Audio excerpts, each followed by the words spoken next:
everyone. It's Jordan again. Um, yeah, life's not easy, man. And when you think it is, well, I don't know, man. Sometimes, sometimes life is easy, and I often wonder what's the difference between ease and unease or dis-ease. Disease, obviously, that means um, the sickness that we're accustomed to in our world, which is always going to exist. Um, but ease is something that is not profitable. Oh goodness, so interesting to see the contradiction between greed and love. Greed is away from love. Greed is toward fear, a lack of abundance. Um, and there's oftentimes a reason, and each of us choose to hold on to that if we have it. Some people are brought up in families that don't really have any concerns with lack. Um, and even though in those circumstances, it's possible for individuals to grow up with a mentality of lack. It's not real common because the people who are leading those families generally understand. They've either been given or had to cultivate the abundance mindset, the approach that no matter what happens, there's more than enough, always will be. Which brings up the concept of a zero sum game. Zero sum means that there's 100% and that's it. If you take 1% away, there's only 99% left. So if you take a drop out of the ocean, it will never be replenished, is the idea. And at its foundation, yeah, it's lack. It's dis-ease. It's competition. For a lot of years, I've had the idea in mind that competition, when it's unable to be transcended through a foundation of love, will never, and never, there's another strong word, vocabulary. We'll get to some vocabulary. Lack will never outdo the belief in lack will never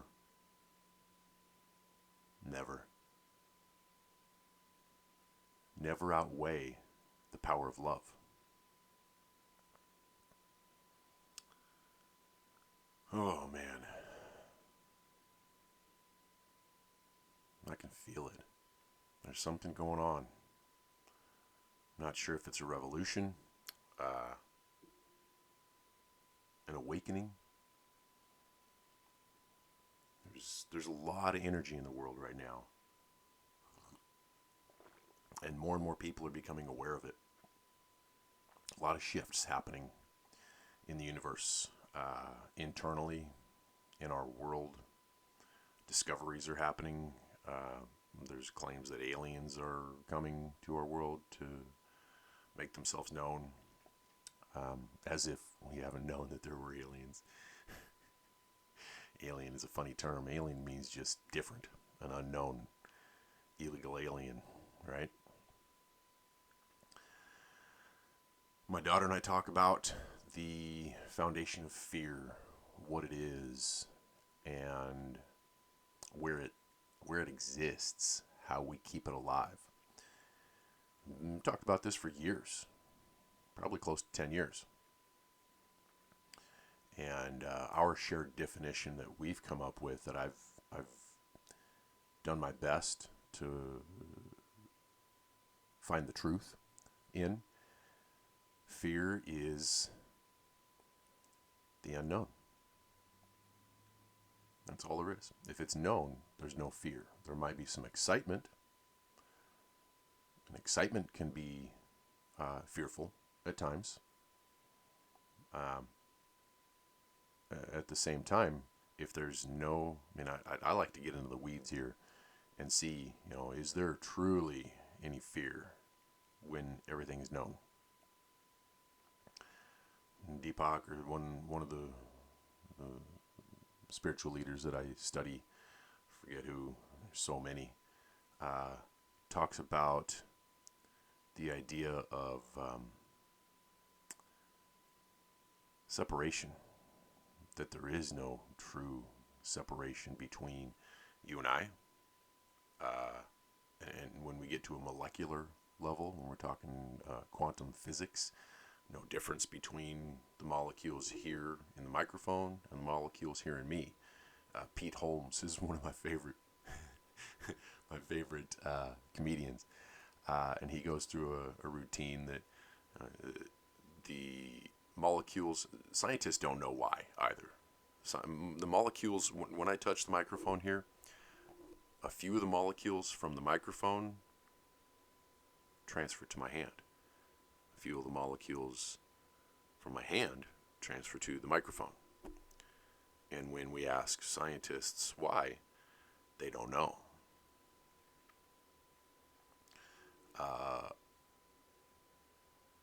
Kind of blows my mind, that everything is made of the same stuff. And it's all moving energy. And it's all the same. What? I'll link the Pete Holmes bit to see what you think. Yeah, man, there's just so much in this world to consider, to be part of, to experience. And through that process, I'm not sure when it happened in our psyche as a humanity, but we started to learn that there's not enough for everybody in certain circumstances. Which is, that must be the truth, because it is. It exists. The truth is, I guess, man, defining stuff. We very quickly get to the point where we must, if we want to communicate at a deeper level, we must define truth. We must define fear. We must define ease and dis-ease, and these terms that require some deeper thinking. And if we don't, what ends up happening is you believe we're talking about something different than what I believe we're talking about. And if we talk about that long enough, we end up diverging to the point where we're not even discussing the same concepts or ideas. This is the process that happens in, let's just use a common example, in marriages that dissolve, business partnerships, relationships that grow apart. The foundation wasn't strong enough there to hold them together. Unfortunate? I don't know. That's an application of judgment. And if we can suspend judgment, it's going to serve us. Try it. If you haven't had the opportunity or the inclination to suspend judgment and move into curiosity, try it. Ask yourself the question, I wonder, instead of, I don't like this, or this sucks, or man, I wish this would end. Give your subconscious and unconscious mind an opportunity to answer the question, I wonder what it'd be like to have a great day today. It's a great day. I wonder what today brings. I wonder what a great day brings. Let the universe fill in the blanks. That's the magic. That's where I really believe that's where the magic happens, is when we let go with an intention and non-attachment, which automatically with non-attachment, the other end of that spectrum, the other end of that stick, is non-resistance. Because without attachment, there's no resistance to what's coming. Expectation without attachment, try it. A little more challenging than you think. Kids, that's exactly where they are. They're figuring out the contrast in life. What do I like? What don't I like? How do I like to be treated? Do I like poop in my pants?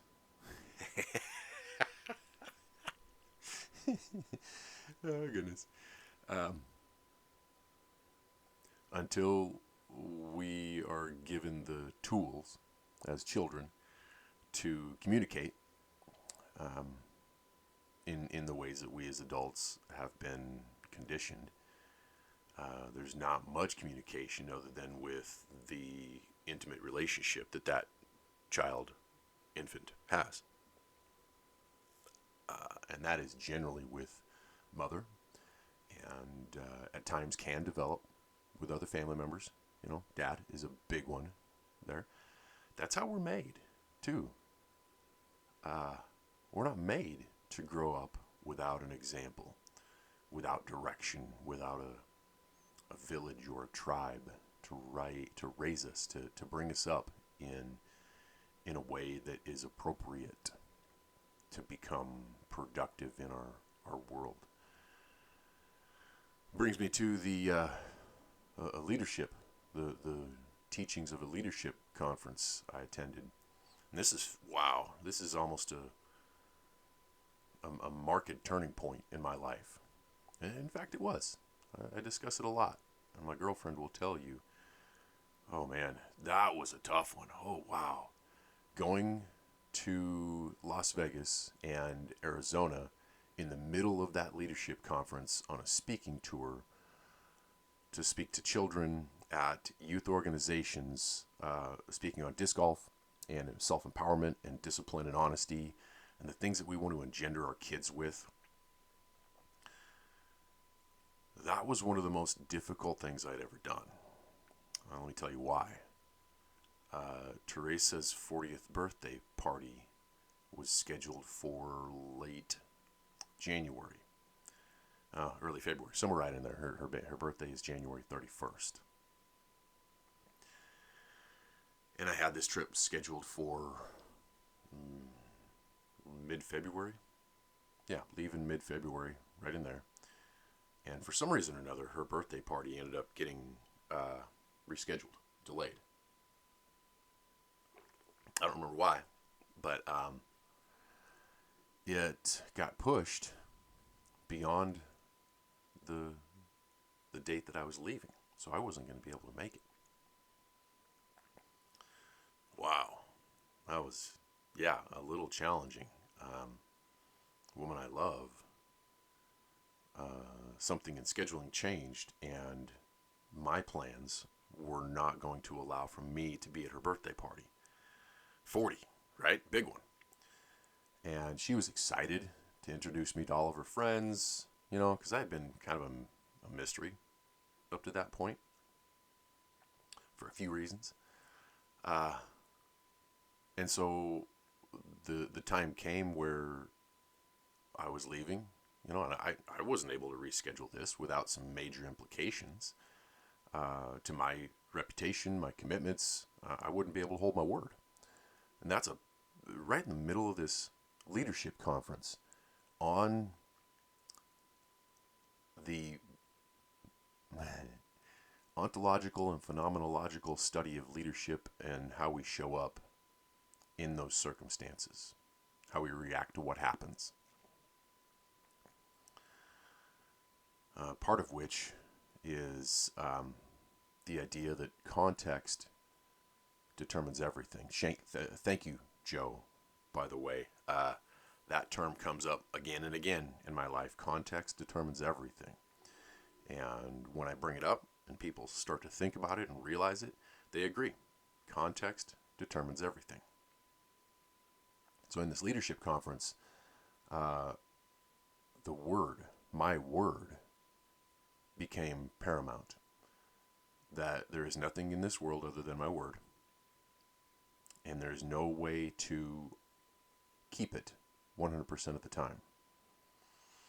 And I was unable to keep my word to Teresa that I would be attending her birthday party and hold my word to the commitments I'd made in Las Vegas and Phoenix to go on this speaking tour and play in a couple of disc golf tournaments at the same time once those circumstances changed around her birthday party. And so I made the difficult choice to go on my trip, to go on this speaking tour, Boys and Girls Club and a couple others. And it was hell, man. It was tough. She was extremely disappointed. You know, I was disappointed. At the same time, I made the choice, right? I had put this in place and spent a lot of time. And she was involved in this planning. She knew exactly what was going on. It was weeks and weeks of planning this event, these events, this tour, to drive down, you know, do a couple of speaking events in Vegas, Gentlemen's Club Classic at Wild Horse down there, and then drive down to Phoenix, Scottsdale, and play in the Memorial. Amazing events. If you don't know, I play disc golf. I played at a pretty high level. Been playing professionally for close to 12 years, 15 years, somewhere in there. Played baseball in college. And I'm pretty good at it. It's a lot of fun. I love it. If you don't know what the game is, let me give you kind of a quick primer. It's played with frisbees. Let me just grab 3 of them here. It's played with discs that are not beach frisbees. And there's a bunch of different kinds.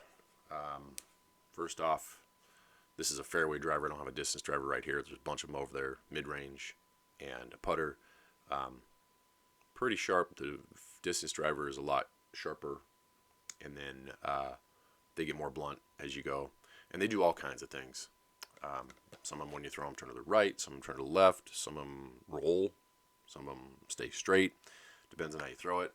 And there's a whole bunch of manufacturers. Innova Discraft, Legacy. Oh, this is kind of cool. This one, I'm not sure how well you can see the signatures on there. Yep. This one's, what's the date? 2015. This was, I believe, a $1,400 ace. Yeah, hole in one. Anyway, that was a blast. That was a lot of fun. So getting back to this tour, it was a pretty big disappointment with Teresa. And I had to deal with it, right? And it was in the middle of this leadership conference that I was attending as well. I had to miss a course, a day of the course. It was a 6-day course over 3 months. There was a full college level leadership course at Boise State through their College of Business and Economics. Yeah, pretty amazing stuff. And in that process, I came to the realization through Joe and Phil's help, Phil Cisneros. Thank you guys, by the way, Joe and Phil. If you see this, man, you guys have made a big difference in a lot of lives. Mine, Troy's, Troy Olds. Troy, thank you. Appreciate you as well, man. I love you, bro. Yeah. Life is not done alone. Life is not done alone. If you're doing it alone, you're doing it wrong. And I'm not judging. I'm telling you the truth, the applicable truth of history. That humans are not born solo. There's just no separation. You know, quantum mechanics says we're all the same. And that those molecules our energy, and that energy is in a constant state of motion. And when you take a look at the most minute matter that there is, there's actually nothing tangible there. Yeah. If you go watch that Pete Holmes bit, you'll kind of see why it's pretty funny. And now that we have all this knowledge, James Webb Telescope, oh man, seeing beyond what we thought was nothingness, that we thought was the limit of the world, of the universe, of our existence, and understanding that there's more beyond that. And as we keep looking, we're discovering that there is more beyond that, and it's expanding.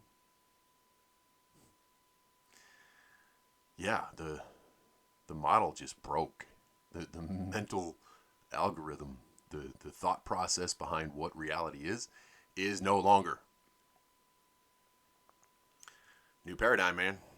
Time to figure it out. And that's not how we're built. We still have a crocodile brain. We still have a midbrain, and we still have a prefrontal cortex, and all of this has developed over millennia that lead us to where we are now, faced with the technology that we're developing and these realizations that we're unprepared as humans. Unprepared is an understatement. We get to the cosmic joke. Yeah, I should. I'll find that here. I know I have it in my paperwork somewhere. I'll find the cosmic joke, and that actually is from the leadership conference as well. So, point of this is find a way to get to ease. If you're having trouble with that, meditate. Close your eyes and breathe. That's it. I'll be going over a few things in the next few episodes here. Vocabulary is one. The disempowering vocabulary. Should, have to, gotta, need, that type of thing. Yeah, those are commonplace. And there's a reason why education is valuable. There's a reason that slave owners were at times put to death for educating black people in the South. This starts to make my blood boil. And now we have this divide, this chasm due to skin color. This is part of the reason recently this has been coming up. This guy, George Raveling, if you don't know who he is, he was on the steps at Washington when Martin Luther King Jr. made the I Have a Dream speech. And George actually ended up with the typed copy that Martin Luther King was reading from. He was a bodyguard. He was there the day prior to the speech, and the organizers were there. He played basketball in college, 6'4", 6'5", and, big, imposing figure. Grew up in D.C. And he was requested by the organizers to show up the next day and be there for security. And he tells a story in the book here. He didn't know what he was going to do. Him and one other gentleman, I believe a friend of his, don't recall off the top of my head, were recruited to be keepers of the peace. And they weren't told what to do if something happened. All they were told repeatedly is that they were there to keep the people putting on and delivering this information safe. That's it.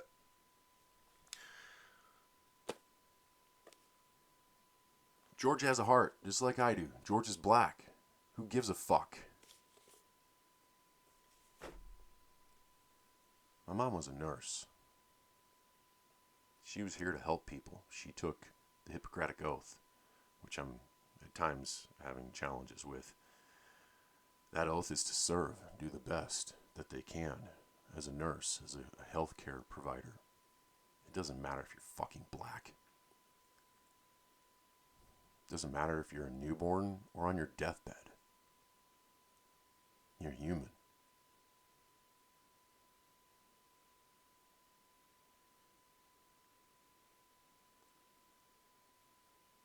For all of you that are hurting out there, it doesn't matter if it's segregation,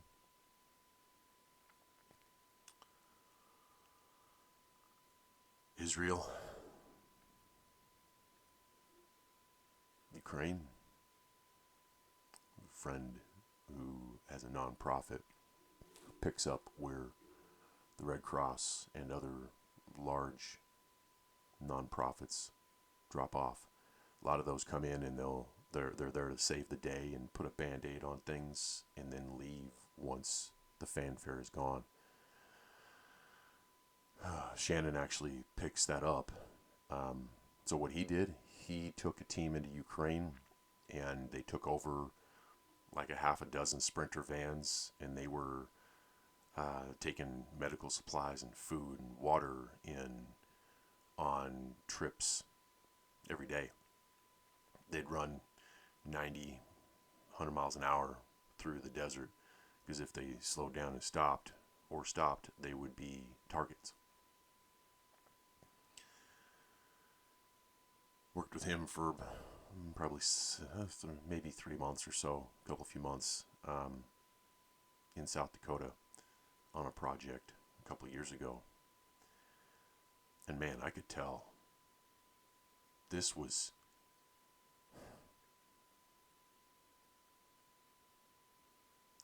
I'll link Shannon's organization in the notes here too. He had to leave South Dakota and go to Ukraine. One of his people, they had a mortar fall close. Guy got, I believe, had his arm injured. Not sure how bad it was, but it shocked everybody on that team, Shannon included. And so somebody demanded that they were going home. They just were leaving. They weren't going to stay. These are all volunteers. Not all. They have a few staff who were overseeing this. And these people, they didn't know what they were getting themselves into. Shannon's told me this. I mean, like I said, we were living together for a couple months.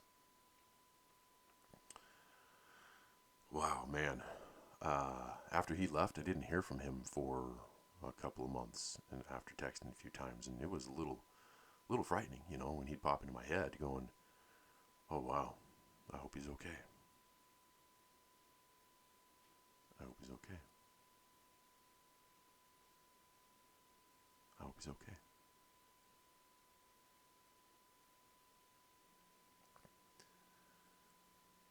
And he was okay. But not everybody is.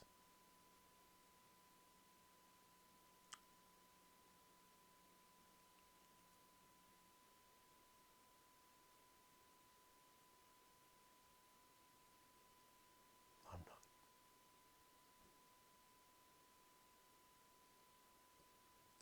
I'm not okay. I'm not okay that we still have war produced by greed in our world. That zero-sum game, that 100% is all there is, it's not the truth. The sooner we realize that as a humanity, the sooner we can save ourselves from this impending doom that we've brought on ourselves. Well, I'm hoping and praying we'll do it. Who knows? This too shall pass. Ashes to ashes, dust to dust. 1,000-year outlook, baby. I'm not going to be here in 50 years. Well, probably not. It's okay. Everybody dies.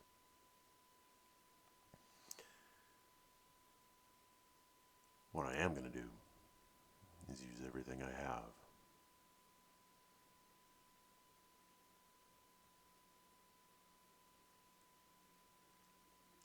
Every ounce of energy I have. Everything. To help people see that love is the way. There is no other way.